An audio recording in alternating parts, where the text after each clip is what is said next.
Maliban sa Maynila, mainit ding inaabangan ang karera sa pagka-mayor sa Quezon City. Ang tanong ngayon, lalabanan na kaya ni Vic Soto si Mayor Herbert Bautista? Alamin po sa report ng saksing si Lay Alves. Bossy, huwag naman sana hinga. Totoo naman, sincere naman yun eh. Because I know he also knows that I have something for Quezon City. I still have plans for Quezon City. Nitong Mayo lang nang tila makiusap si Quezon City Mayor Herbert Bautista sa aktor na si Vic Soto na wag nang tumakbo bilang alkalde ng lungsod matapos ihayag ang posibilidad na ito ng kapatid ni Bossing na si Senador Tito Soto.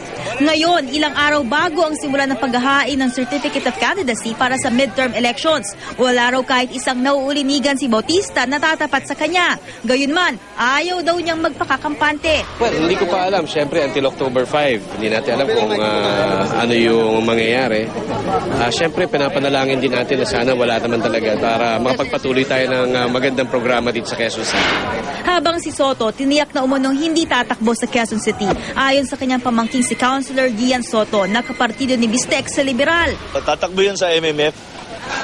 Enting, si Agimet, si Enting at si Mi. Sa Metro Manila Film Fest. Yun yung ginagawa niya ngayon, hindi siya tatakbo bilang isang public servant. Dahil actually public servant na siya sa Itbulaga. Dahil araw-araw, may mga tinutulungan siyang tao. Malaking pagbabago sa politika sa Quezon City ang pagdaragdag ng 2 bagong distrito mula sa dating 4. Ibig sabihin, magiging 36 na ang konsehal at 6 ang kongresista ng lungsod.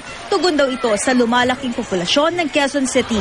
Some would say that it could be a political accommodation, pero if you look at the population really of Quezon City, dapat nga hindi 6 dapat to 10. 3 milyon. Ako si Lay Alves, ang inyong saksi.